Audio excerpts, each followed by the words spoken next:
దర్శనాలు జరగడం జరిగింది. అందువల్ల మనకి పూర్తి స్థాయిలో టైం మేనేజ్మెంట్ చేసి అడ్మినిస్ట్రేషన్ కూడా గేరప్ అవుతుంది.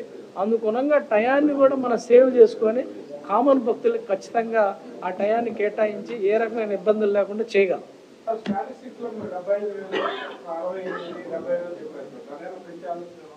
అంటే సర్వదర్శనానికి ఎలా వచ్చినప్పుడు గంటకి మామూలు రోజులు ఫస్ట్ 3 డేస్లో 4300 పైనే చేస్తాం. ఖచ్చితంగా నెక్స్ట్ 7 రోజుల్లో 4700 మంది మినిమం చేస్తాం. అంతకంటే ఎక్కువ వచ్చినా కానీ చేస్తాం. బట్ అన్ని పారామీటర్ని స్టడీ చేసి ఫాస్ట్ డేటాను కూడా తీసుకొని క్యాలిక్యులేట్ చేయడం జరిగింది. ఎక్కడ ఏ రకమైన పంపిస్తాం. ఒకటే క్లారిటీ, మొదటి 3 రోజులు టికెట్ అయితే జనవరి 2వ తేదీ నుండి 8వ తేదీ వరకు ఆన్లైన్ ద్వారా రోజువారీ 15,300 రూపాయల టికెట్లు, ప్రత్యేక ప్రవేశ దర్శన టికెట్లు 1000 శ్రీవాణి ట్రస్ట్కు రెగ్యులర్ పద్ధతిలో కేటాయించాలని చెప్పి కూడా డిసైడ్ చేయడం.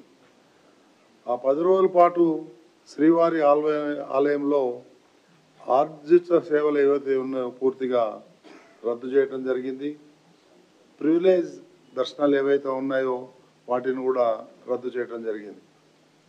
స్వయంగా వచ్చే ప్రోటోకాల్ మినహా వ్యక్తులకు మినహా మిగిలిన వాళ్ళందరికీ కూడా ఈ దర్శనాలన్నీ కూడా రద్దు చేయడం జరిగింది.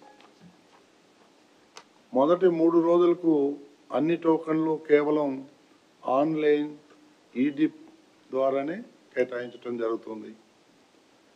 మొదటి 3 రోజులకు గాను భక్తులు TTD website, mobile app, WhatsApp ద్వారా ఈ డిప్ కోసం రిజిస్ట్రేషన్ చేసుకోవచ్చు. ఇది తెలుగు, తమిళ, కన్నడ, హిందీ, ఇంగ్లీష్ భాషల్లో అందుబాటులో ఉంటాయి. రిజిస్ట్రేషన్లో పారదర్శకత పాటించేందుకు ఈ విధానం అమలు చేయాలని చెప్పేటువంటి నిర్ణయాన్ని బోర్డు తీసుకోవడం జరిగింది. అదేవిధంగా నవంబర్ 27 నుండి 1వ తేదీ వరకు భక్తుల టోకన్ల కోసం రిజిస్ట్రేషన్ చేసుకోవచ్చు. డిసెంబర్ 2వ తేదీన డిప్లో ఎంపికైన వారికి దర్శన సమాచారాన్ని పంపించడం జరుగుతుంది. అదేవిధంగా స్థానికులు తిరుపతిలో నివసించేటువంటి వాళ్ళు ఎవరైతే ఉన్నారో వాళ్ళకి జనవరి 6, 7, 8 తేదీల్లో రోజుకు 5,000 టోకన్లు చొప్పున స్థానికులకి ఫస్ట్ ఇన్ ఫస్ట్ పద్ధతుల్లో బుక్ చేసుకునే అవకాశం కల్పించడం జరుగుతాం. సామాన్య భక్తులకి కల్పించాలనేటువంటిది నిర్ణయం తీసుకున్నాం. అది సామాన్య భక్తులకి ఎంతో మేలు జరుగుతుందనేటువంటి ఉద్దేశంతో ఈ నిర్ణయం తీసుకోవడం జరిగింది. సామాన్య భక్తులకు ప్రాధాన్యత ఇవ్వడం భాగంగా మొదటి 3 రోజులు శ్రీవాణి దర్శనాలు, 300 ప్రత్యేక దర్శనాలు కూడా రద్దు చేయడం జరిగింది. అయితే జనవరి 2వ తేదీ నుండి 8వ తేదీ వరకు ఆన్లైన్ ద్వారా రోజువారీ 15,300 రూపాయల టికెట్లు, ప్రత్యేక ప్రవేశ దర్శన టికెట్లు 1000 శ్రీవాణి ట్రస్ట్కు రెగ్యులర్ పద్ధతిలో కేటాయించాలని చెప్పి కూడా డిసైడ్ చేయడం. ఆ 10 రోజుల పాటు శ్రీవారి ఆలయంలో ఆర్జిత సేవలు ఏవైతే ఉన్నాయో పూర్తిగా రద్దు చేయడం జరిగింది. ప్రివిలేజ్ దర్శనాలు ఏవైతే ఉన్నాయో వాటిని కూడా రద్దు చేయడం జరిగింది. స్వయంగా వచ్చే ప్రోటోకాల్ మినహా వ్యక్తులకు మినహా మిగిలిన వాళ్ళందరికీ కూడా ఈ దర్శనాలన్నీ కూడా రద్దు చేయడం జరిగింది. మొదటి 3 రోజులకు అన్ని టోకన్లు కేవలం ఆన్లైన్ ఈడిప్ ద్వారానే కేటాయించడం జరుగుతుంది. మొదటి 3 రోజులకు గాను భక్తులు TTD website, mobile app, WhatsApp ద్వారా ఈ డిప్ కోసం రిజిస్ట్రేషన్ చేసుకోవచ్చు. ఇది తెలుగు, తమిళ, కన్నడ, హిందీ, ఇంగ్లీష్ భాషల్లో అందుబాటులో ఉంటాయి. రిజిస్ట్రేషన్లో పారదర్శకత పాటించేందుకు ఈ విధానం అమలు చేయాలని చెప్పేటువంటి నిర్ణయాన్ని బోర్డు తీసుకోవడం జరిగింది. అదేవిధంగా నవంబర్ 27 నుండి 1వ తేదీ వరకు భక్తుల టోకన్ల కోసం రిజిస్ట్రేషన్ చేసుకోవచ్చు. డిసెంబర్ 2వ తేదీన డిప్లో ఎంపికైన వారికి దర్శన సమాచారాన్ని పంపించడం జరుగుతుంది.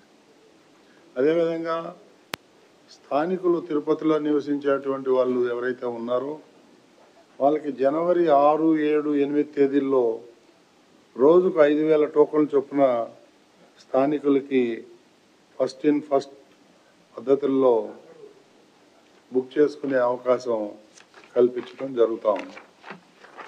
సో ఇవన్నీ కూడా మీకు ఇంకేమన్నా డీటెయిల్ ఇవన్నీ కూడా కావాలంటే మేము దీన్ని ఒక నోట్ లాగా తయారు చేసి మీడియాకి ఇవ్వటం జరుగుతుంది.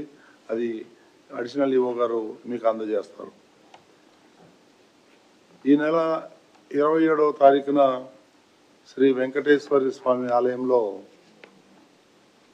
2వ ప్రాకారం నిర్మాణానికి భూమి పూజ రాష్ట్ర ముఖ్యమంత్రి వర్యులు శ్రీ నారా చంద్రబాబు నాయుడు గారి ద్వారా అమరావతిలో అక్కడ మళ్ళీ ప్రారంభించడం జరుగుతుంది. ఫౌండేషన్ వేస్తున్నారు.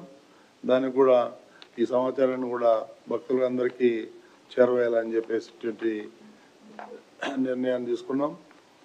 ఇకపోతే ఇది పరకామణి కేసు ఏదైతే ఉందో అది ఎన్నో రకాలుగా వెళ్తుంది.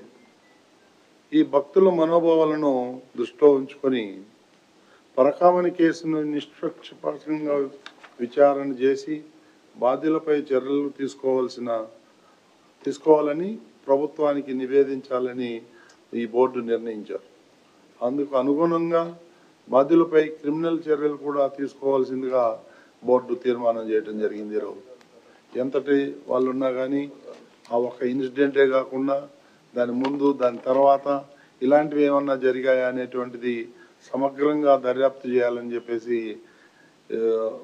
బోర్డు నిర్ణయం చేసింది. దాన్ని మనం ప్రభుత్వానికి నివేదిస్తాం. ప్రభుత్వం ఏం చర్యలు తీసుకుంటుందో దానికి అనుగుణంగా మేము బోర్డు నిర్ణయం తీసుకుంటాం.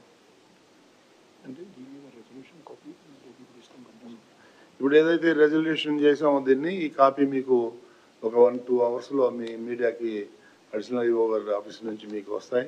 దాన్ని మీరు కూలంకషంగా చూసి దాన్ని ఎలాబరేట్ చేసుకోవచ్చు. మీకు ఏమైనా దర్శనాల గురించి ఏమన్నా ఉంటే మరి మీరు అడిగితే మీకు సమాధానం చెప్తాం.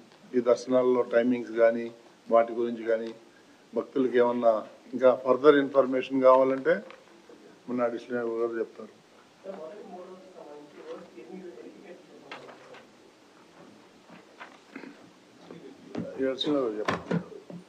చెప్పండి, అడగండి.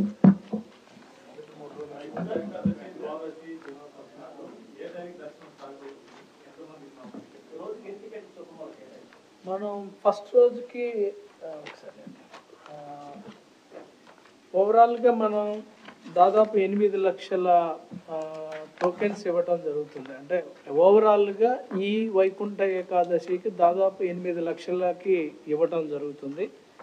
ఫస్ట్ 3 డేస్లో అయితే అన్నీ కలిపి దాదాపు 70, ఫస్ట్ రోజు ట్యూస్డే 70,000 మంది దర్శనం చేయించడం జరుగుతుంది.